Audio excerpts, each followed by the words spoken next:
those of you who are on to their first Illuminate by Meritto webinar. It is a series of live webinars where we bring you the latest insights, best practices, and technology on everything about student recruitment and enrollments. We host expert speakers from Meritto alongside experts, thought leaders, and decision makers from the world of education, offering unparalleled insights for the education industry. And today we have Ms. Natalia Svetnok. Natalia Svetnok is a seasoned educational leader with an impressive 19-year career dedicated to advancing the field of education. Currently serving as the principal of Woodlem British School in Ajman, UAE, she brings a wealth of experience in curriculum development, instructional leadership, and educational management. Natalia holds a Master of Education degree and has a proven track record of successfully establishing new schools, showcasing her commitment to fostering high quality education. Her expertise and dedication make her a distinguished figure in the educational landscape, continuously stirring to inspire and lead with excellence. We welcome you, Ms. Natalia. Thank you so much, Tanya. Welcome, everyone, and thank you for joining us today. I'm sure Ms. Natalia has a lot to share with us about Woodlem British School and herself. But before that, let me give our audiences a brief introduction. So Woodlem British School in Ajman, UAE is a distinguished educational institution that prides itself on providing a holistic and high-quality British curriculum education to its students. The school is committed to nurturing young minds by fostering a supportive and stimulative learning environment that encourages academic excellence, creativity, and personal growth. With state-of-the-art facilities and a team of experienced educators, Woodlem British School emphasizes a well-rounded education that balances academic rigor with extracurricular activities, ensuring that students are well prepared for the challenges of the future. The school's dedication to cultivating global citizens who are both knowledgeable and compassionate is reflected in its vibrant and diverse community. And we also have Shabazz Siddiqui, who is the region head of Malaysia as well as UAE at Meritto. With more than 10 years of experience with 1,000 plus education organizations and heading the regions of UAE and Malaysia, he has helped them fuel their enrollment growth with Meritto's purpose-built solutions, a de facto choice for all education organizations. Hi, Shabazz. Hi, Tanya. Thank you so much for the introduction. Welcome, everyone. So just for the audiences to know, Shabazz, I understand that you're originally from India, but with the rich culture festivities in both UAE and India, and you keep on traveling to UAE as well, do you have a favorite celebration or festival that you always look forward to each year? So, Tanya, I must say, I enjoy the best of both worlds. When you talk about UAE, right, it has got a lot of expats. So we celebrate festivals of each country, right, be it any of the country from Southeast Asia, Europe. So you can enjoy, the Diwali from India. You can enjoy Christmas and Easter from eastern part of the world. So you enjoy all the festivals across globe, in UAE. That's how, you can manage and celebrate all the festivals and get to know about the culture and significance of all these festivals. That's great. So, Miss Natalia, before we dive into the details, can you tell us more or some fun facts about Woodlem British School that our audiences might not know? Maybe something unique that makes it stand out in the UAE's educational landscape. Thank you, Tanya, very much. And really thank you, everyone, for joining. Woodlem British School is relatively a new school in the UAE. It is the fifth educational venue from Woodlem Park group of schools. Woodlem Park group of schools generally has around 15,000 students now, and mostly they operated Indian curriculum schools. But last year we made a trial with the British curriculum. So Woodlem British School was the first project of Woodlem Park group of schools to establish British curriculum school. And to be frank, it was successful because during the first year of operation, we were able to collect 1,250 students. We hired around 200 teachers. We have now 48 different nationalities of students.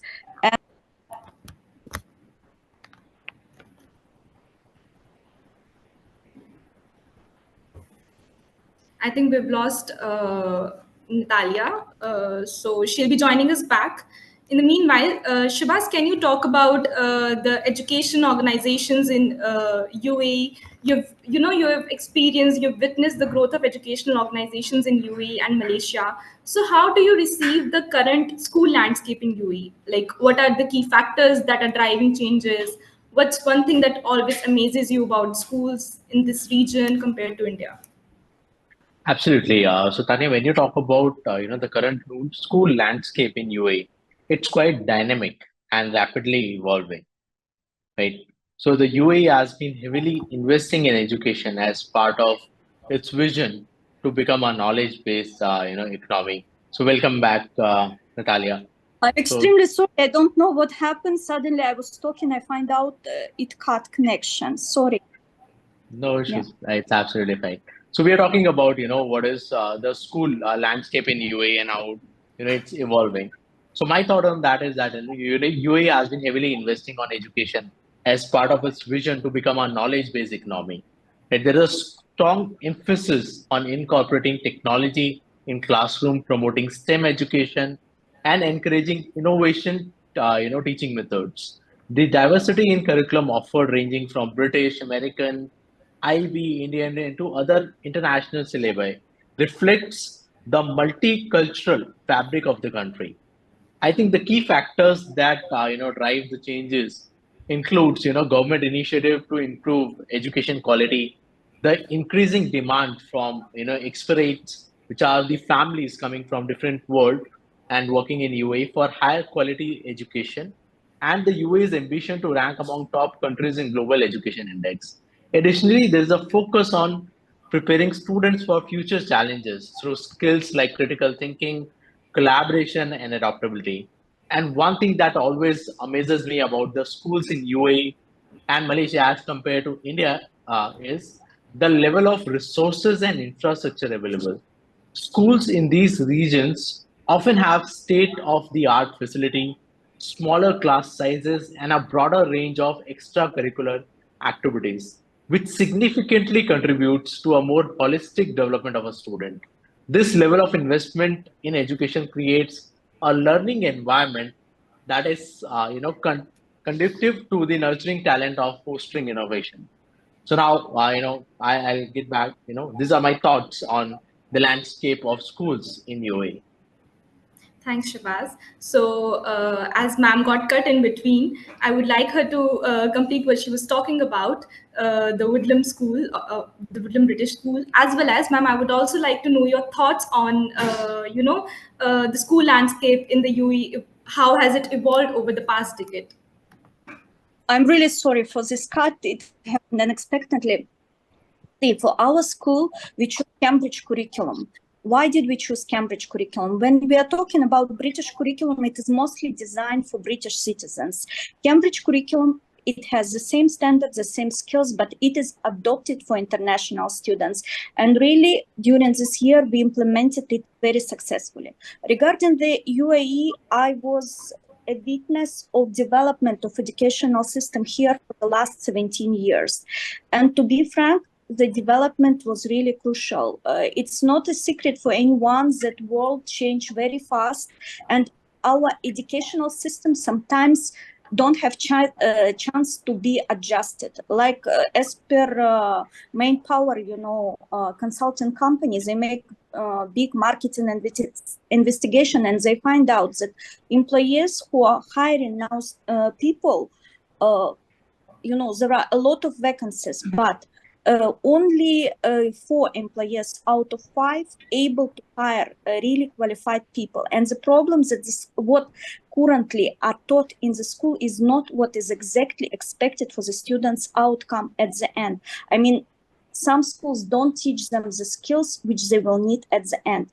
For the UAE, started from 2016, Mohammed bin Zayed, he started to make a very big plan, and he developed the vision for 2030. And the education was part of this vision.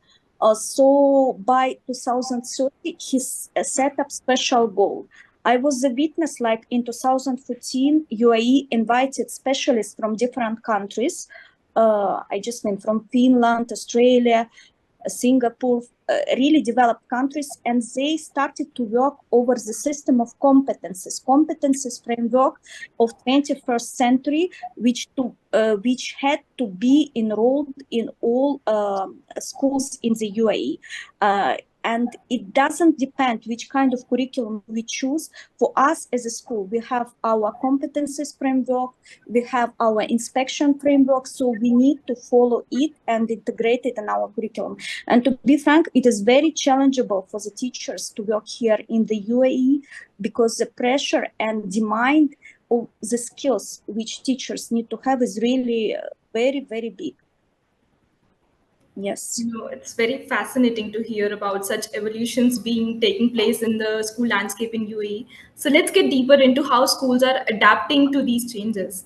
So, ma'am, how are international curricula being integrated into UAE schools, and what impact does this have on students' preparedness for the global opportunities? See, in general, in all UAE schools, we are following two curriculums. First, it is the curriculum which school choose. It could be British, American, any kind of curriculum. And the second, we have MOE curriculum. It is obligatory for all the people who are here to follow also MOE curriculum. It doesn't depend on Arab.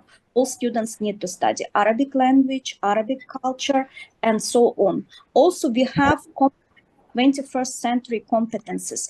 And to be frank, UAE government now invests a lot in these competences. One of the competences which is extremely important, it is technical skills. We need to teach kids coding, data analysis, artificial intelligence, machine learning.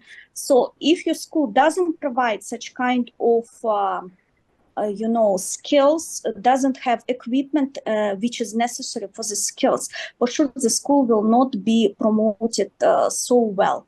In our school, we are trying to integrate artificial intelligence, STEM, robotics. Our students participate in national competitions and so on. Next year, we will develop also technology and design curriculum. So we are trying to follow all these last tendencies. And for UAE, by the way, they support teachers, because all the time they give us like CPDs, and even in Abu Dhabi in universities, they establish the faculty master degree with artificial intelligence, where each teacher who have bachelor degree, a good background and good experience can apply and study free of cost. Shivas, what are your thoughts on this? Does adapting to international curricula impact the enrollment journey for schools? Yes, in my opinion, adopting international curricula significantly impacts the enrollment journey for schools, specifically in the UAE market. I think few of the factors that contribute to it is diverse student demographies, right? Because we are getting students from different geographies coming from different backgrounds. Second is quality perception. International curricula are often associated with high education standards and global recognitions, right? The third is smooth transition for expat families. Expat families who frequently relocate, often prefer international curricula as it allows for a smoother transition between the countries. The fourth is competitive edge. If I'm going for an international standard curricula, it will help me to give a competitive edge. The last one is, the tuition and fee structure, as well as for the premium education, right? The international curricula is charging them premium fees, and they expect that set of service or delivery in the child's development. So this is my thought, on international curricula impact on the enrollment journey. All right. So, Miss Natalia, I want to know, like, in what ways does Woodlem British School balance international curricula with the local cultural values of UAE to provide a holistic educational experience? Can you shed some light on the key considerations for schools when diversifying their curricula to meet the needs of the diverse student population? We have international students as well from different cultures. As I told you before, we have now 48 different nationalities. So we try to provide them with the best education and also with the best extracurricular activities. We conduct a lot of activities where different nationalities collaborate. As for Emirati and Arabs, we have very well developed the Ministry of Education curriculum, which include Arabic, Islamic, social studies. So we have separate programs for the students who speak Arabic, for the students who don't speak Arabic, and we try to involve them also in the culture of the UAE. Every day we promote different, culture, because to be frank, in the UAE, it is very important, and UAE emphasize on it, that all foreigners who live here need to live in tolerance, but at the same time, we need to respect UAE culture and promote it. For international students, it is very, very important also to keep the education inclusive, to teach kids what is the tolerance, to teach them how to deal with different nationalities. And to be frank, UAE is a really unique place where 125 nationalities live in peace, and it is a good start for our kids, which can teach them how to think globally. Because when you grow up in some society, it can cause that later it is very difficult for you to mingle with different nationalities. Sometimes we don't understand each other. Even when you start to work with different nationalities, I mean, your body language, your smile, not smile, people can interpret differently. But when kids grow up together, they understand what is the food differences, what is the culture difference, what is the language difference. By the way, the kids, they study different languages also by communicating with the kids. It gives them really more opportunities in life. 125 nationalities, ma'am, that's quite a number. So Shabazz, schools need to be adaptable to stay relevant. What other strategies can school implement in their enrollment journey to remain adaptable and future ready in ever-changing school environment of UAE? Then if I have to give my thought on, how to remain adaptable and future ready in the ever-changing school environment, right? So I think schools can leverage, the CRM systems or the customer relationship management systems with specific functionalities tailored to streamline and enhance the enrollment journey.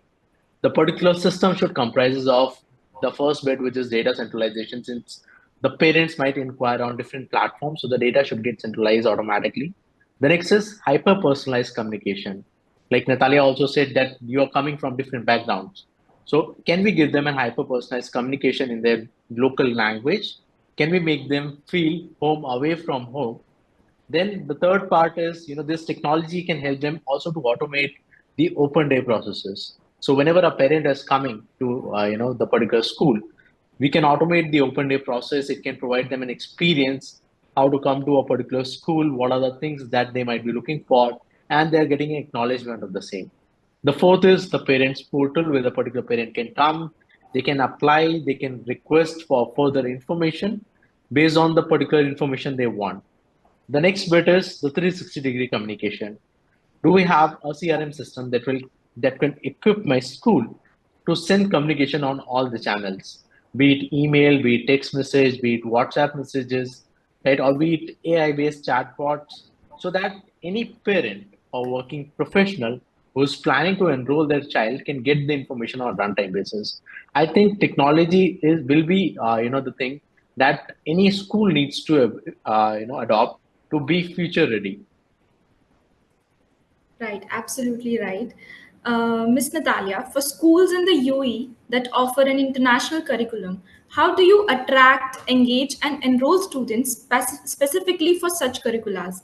Like, what strategies do you use to appeal to parents and students and ensure that they see the value of your program? See, education, I consider, first of all, it should be good quality. Because we can make very nice marketing programs, we can make wonderful videos, spread it everywhere. But if during the year you don't provide high quality services, you can attract people, you will not be able, to catch them and to make them stay with you. As sample for our school this year, we didn't make any advertisement, we didn't make any marketing campaign, but our school get full capacity, and we have a very long waiting list. What did we do during the year? We just promoted our social media. We published everything what daily is done school. Our parents, we have coffee mornings, we engage the parents, we had our parents council, we make picnics with the parents outside. So we were visual in our community, and we gain the trust of the parents. And to be frank, if you get trust of existing parents, next year they will bring their friends, they will bring friends of friends, and it works like this. Because only marketing, I just mean paid marketing and promotion, doesn't work in the UAE. Education, it is a long-term business, you know, and it is very difficult to earn your name, and it is very easy to lose it. So I believe that our everyday work, it is the best promotion of our services, and happiness of our parents, happiness of our students, happiness of our teachers is also something which can promote. Yes. Very rightly said, ma'am, and absolutely great strategies indeed. So, Shabazz, from your perspective, how does offering an international curriculum like the British curriculum influence enrollment strategies in schools? What marketing techniques or trends are schools in the UAE using to attract, engage, and enroll students for such specialized programs? And how can schools effectively communicate these trends to the right audiences? So, in my opinion, when you talk about, the influence in enrollment strategy, so the first thing, like ma'am also said, that we need to understand is where exactly our audience are, right? Where exactly the parent is inquiring about the particular course or curriculum. We need to ensure that whichever platform they are engaging with our school, we need to communicate on that same platform. For that, you need to have modern engagement tools. That could be AI-based bots. That could be runtime communication on WhatsApp, or maybe a callback option where they can raise their particular concerns or queries, and the particular school department can address their queries. Other one is giving personalized experience. So when you talk about personalized experience, every parent has a different expectations from their child. Similarly, even if two parents are enrolling their child in the same class, they have different expectations in terms of outcome from schools. So that gives school a very big responsibility. So it's important that I can understand the requirement of the particular parent. I can give them the assurance that their child is safe and is gonna be, a better human being once, they'll be adopting to the particular curriculum. The another important aspect is communicating on real-time basis. Right? When you talk about the current trends in school, how they are using it, so many of the schools have been very much adaptive to the new technologies. They are adopting new technologies. They are using advanced systems to streamline the process and automate their manual work. Right? This is how schools can effectively communicate their strengths to the right audience. All right, thank you. So, Miss Natalia, how does Woodlem British School incorporate these innovating teaching methods to stay ahead in the UA's competitive school landscape? To be frank, we have a comprehensive CPD programs for our teachers. Every week, we make our teachers stay 1.5 hours, and we provide them with different CPDs. We working very closely with Cambridge International. They provide us with a lot of trainings. We have very strong SLT and MLT members who provide our teachers with good training. Also, we have a very strong innovation team which provide our teachers also with training regarding technical issues regarding technical integration, artificial intelligence, and we try to integrate all 21st century skills in our curriculum. So I just mean, for me, myself, I try to attend as many conferences as possible because network with the people is very important. After every conference, you can get to know something new, really, and which can help you. Like, for example, last year I attended some conference and I find one company which introduced career orientation program for the kids. What they did, they just took your fingerprint and they could make analysis of your brain, and based on it, they could make full analysis of your personality and give recommendation which kind of profession could be suitable for the child. So we communicated with that company, and really I got a lot of useful information, and maybe in future we will use it for our school, because You know, anything good which is developed for us as educator, we need to know and implement in our school. And we always encourage our teachers to take different CPDs. If I have any links, I will share with everyone. So I feel that to teach kids well, to make kids happy, first of all, we need to make our teachers happy. And I mean, we need to be happy ourselves, and we need to study ourselves daily. That's very interesting, ma'am. Moving on, Shabazz, what are your thoughts on the challenges and opportunities in adopting new technologies in streamlining the enrollments for UAE schools, and how can these technologies be effectively managed? Correct. So when you talk about the challenges, the main challenges that I can think of, the first one is, integration with the existing system, which means complex legacy systems, data migration issue.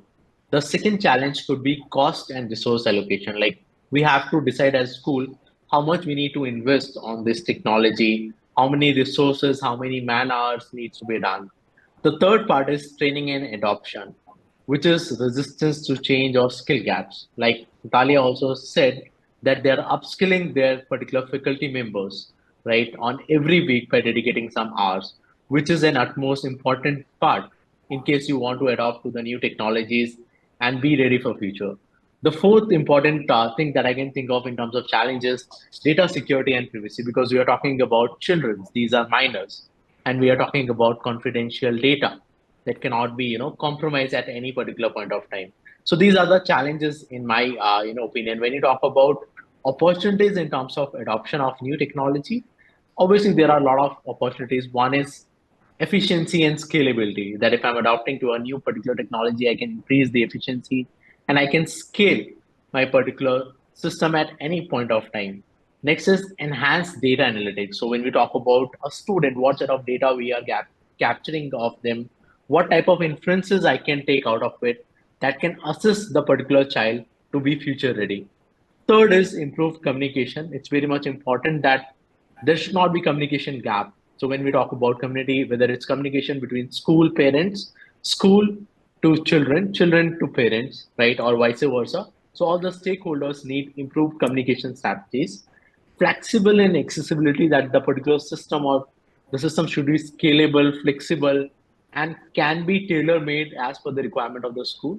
And the fifth one is obviously enhancing the parental engagement at different levels where they can get runtime feedbacks regarding their child and they can take the necessary actions. When you talk about, effectively management of technologies, so I think there are three major points. One is strategic planning and phased implementation. Like we always recommend that being a technology company, we always recommend our clients to start small, right? See how is the adaptability within your organization and scale gradually. The second is comprehensive training programs, which some of the companies like us takes the owners that will deploy a particular local SPOC there who's going to train your team so that you don't have to waste money or resources on their training. The particular guy will train your team and make them adaptable to the new system. Then there is robust data management security, which I have already covered in challenges, which is utmost important when it comes to effective management of technology. So these are my thoughts on challenges, opportunities, and effective management of technology. Thank you, Shabazz. It's clear that technology plays a crucial role after all. So, Ms. Natalia, how are technological advancements being integrated in the curriculum at Woodlem British School, and what impact has it had on the student outcomes? For sure, technological integration can give big benefits for the school, especially in assessment. When we are making data analysis, if you are doing it manually, it will take a lot of time, and for the teachers, to be frank, they don't have this time. So we need to have special teams, and so technology and assessment online help. For example, for us to collect data very easy, very fast, to get proper data analysis, to get based on data analysis, curriculum adjustments, and so on. So as Shahnas tell, technology integration is very important. During COVID time, we all faced the issues when, all of us in one night had to switch to online learning. And this time, I feel it was very challengeable time. And at the same time, it was very beneficial time for our teachers, because we started apply technology as much as possible. And to be frank, it was beneficial for both, for students, parents, for teachers, for everyone. Because technology, it helps us to do some operations which they're usually taking a lot of time in one click, sometimes in 2 clicks. But at the same time, for us as human beings, we need to know when to use technology, how to use technology, and how to apply it. Currently in Woodlem British School, we try to apply all available part of technologies. Like, for example, in science lessons, we apply virtual labs. We try to work with augmented reality, with digital twins. Our teachers using VR, and we are trying little by little integrate. It is also, issue of budget, because that kind of integration is not easy. But little by little, we are trying to do. The most important to give training for our teachers, for our students, and to be frank, sometimes our students become more advanced than our teachers.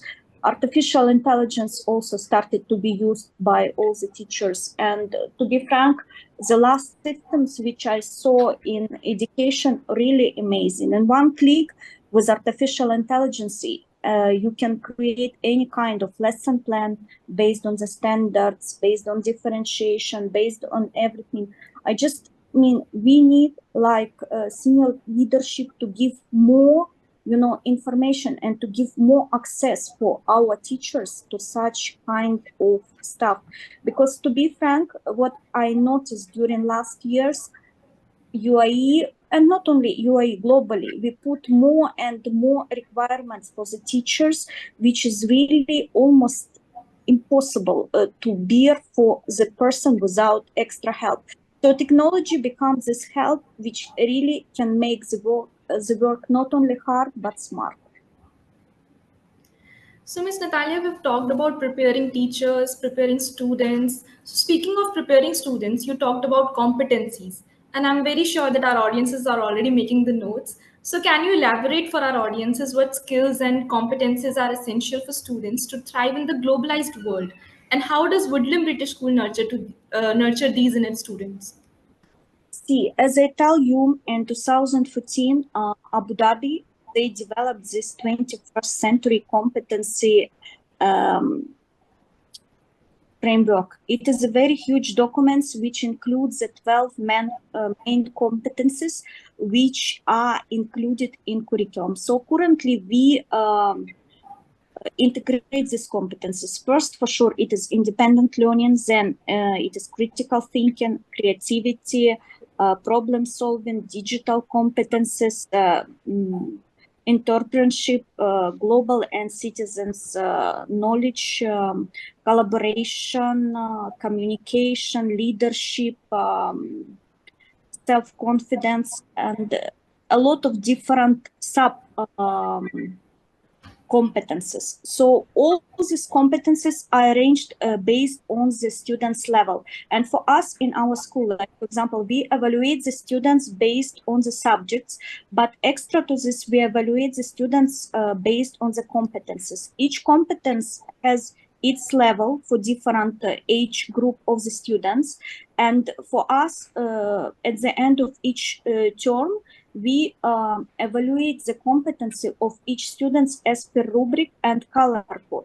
So at the end of the year, the parents, students are able to see how developed their competencies, where they need improve more, what they need, what they improved, and so on and so on. But we integrated these competencies in our curriculum.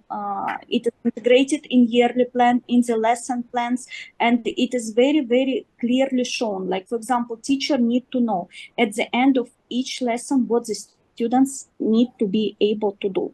And for us also, we are not concentrated also only on our curriculum. We concentrate a lot with our extracurriculum activities, because competencies, it is not something which you can get only from the classroom. Like, for example, we have our Woodlem TV.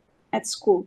The students there, they practice all the competencies. They're going, collecting information, making interview, make video audit, write scripts, so on. They apply all the competencies, but they apply it in real life experience. The same, we have different kind of, clubs where students can apply and train these competencies, but in such ways they even don't notice that they are practicing them.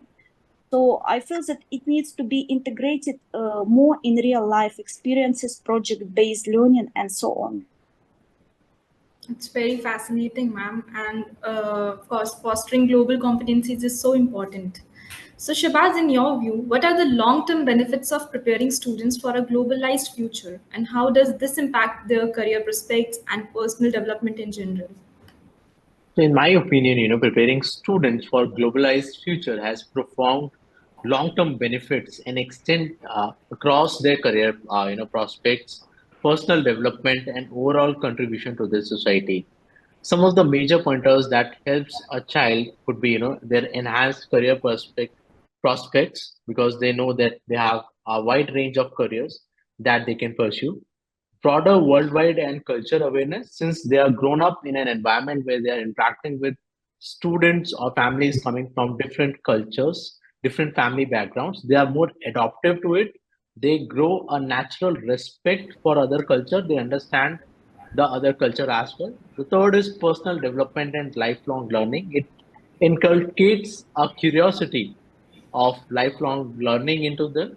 The fourth could be, contributing to the economic and social development based on their upbringing because they'll have a broader perspective. As you can see nowadays, school children are more concerned about global warming than our generation, which is an important thing to understand, right? Then it will also help them to become the global leaders, right? With having a broader perspective view of the environment, technology, and they can go towards the sustainable development. So these are my thoughts regarding the same. Thank you, Shabaz. So, Miss Natalia, can you share specific examples of Woodlem British School that has how it has successfully navigated the evolving educational landscape in UAE? What lessons has Woodlem British School learned in implementing these innovative strategies, and how can other schools apply these insights to their contexts? And if you'd want to, advise some advice that you would want to give to the educators and administrators looking to innovate and future-proof their institutions? Tanya, during this year, the main goal which we wanted to put that every student feel comfortable in our school. We wanted to provide every child opportunity, to show himself and to not be afraid to show himself. Because the main problem, even in grown-up people, sometimes they don't have confidence in themselves, and sometimes the person has talents, has skills, but because he doesn't have this confidence, he is not able to show it. From our side, we try to give opportunity for all our students to show themselves. As a big success, we can tell you that some of our students, they took first places in Arabic competition. Even our students with special need who never participated anywhere, he is extremely gifted and talented Emirati student. We sent him for national competition in geography. Also, he got a very good place. Our students participated in national competitions for robotics, and they were very happy. We didn't take any place, but they were very happy. We encourage students to participate in different exhibitions. Even we conduct a talent show and so on. We encourage students to be confident in themselves and to not be afraid to show themselves.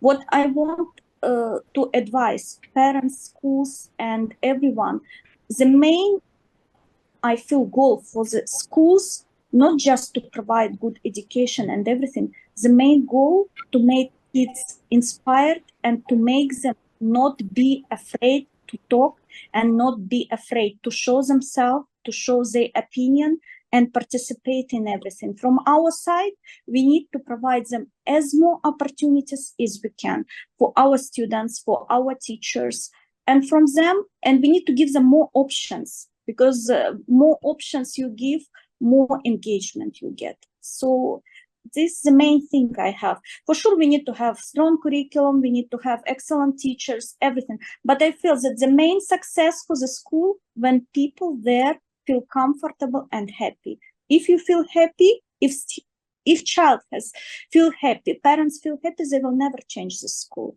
And they will bring more and more students, because marketing, it can work with business, but education, it is not about business. It is about, bringing up kids, making them educated and happy. Thank you, Ms. Natalia and Shabazz, for your in-depth insights on navigating the UAE school landscape. Your discussion on balancing international curricula with local values at Woodlem British School and the practical strategies for attracting and engaging students offered actionable steps for schools striving to enhance their enrollment processes. The exploration of innovative teaching methods, the integration of technology to improve both student outcomes and operational efficiency were particularly valuable. These insights provide a clear roadmap for schools to adopt the changes, future-proof their institutions, and ensure they are preparing students for success in a globalized world. We appreciate your expertise and your confidence that our audience will find these strategies highly applicable in their own contexts. But before we wrap up, I would like to ask our audience, if you have any questions, you have a window of 2 minutes to write your questions in the Q&A, and our expert speakers will answer these. And as our conversation draws to a close, I appreciate the valuable insights shared by our expert speakers. While our discussion has been insightful and engaging, I understand the importance of respecting their time. So let's conclude our webinar here, reflecting on the enriching perspectives exchanged. But before that, I would like to ask our speakers to share their final thoughts or advice for educational leaders looking to strengthen their school in this evolving school landscape of UAE. So over to you, Ms. Natalia. To be frank, I feel that the most important for us, love kids. Because love for the children, it is the main thing which need to be lead in the school. For sure, curriculum is important, extra curriculum important, excellent teachers is important. But for any school, the most important, it is a great vision, and vision which will be shared by all the people who are working there. So I feel that 95% of the success of the school, great vision, great plan, and excellent teachers. If the three match, the school will succeed anyway. Thank you, ma'am. So I see a question in the Q&A box, which says, what suggestions will you give to someone looking to grow their schools in the UAE? So I think that almost ma'am answered the question. So I hope it answers your question, whoever asked it in the audiences. And Shabazz, as we wrap up, what are the key thoughts on how emerging technologies will shape the future of student engagement and enrollment? And what advice would you give schools for leveraging these technologies effectively? Okay. So in my opinion, continuing what Natalia has already said, keep the child or the children in front, right? And then understand what set of technologies are required. At a scalable point of view, what set of technologies can help you to enhance your student recruitment. You have to understand where exactly your audience is, what set of students will get benefited from the curriculum that you are providing, attract them in a particular manner, be where the particular students or parents are, help them on those particular platforms, use the technology to leverage this, and then scale the technology according to it, right? So that is my thoughts, when we talk about this particular one. For schools, my advice is that technology is something that every one of us is adopting on day-to-day basis, right? It's rather, being late, it's high time that we can look out for the tools and we can try some tools that are futuristic and more specified to schools rather than generic tools that are available in the market. This will help them to understand their pain area and they'll provide a technology solution according to that. Thank you, Shabazz. Thanks again to our speakers for their valuable insights and to our audience for joining us today. Your engagement is what makes Illuminate by Meritto a valuable experience. We look forward to seeing you in our next webinars. Until then, thank you and continue to drive excellence in education. Goodbye.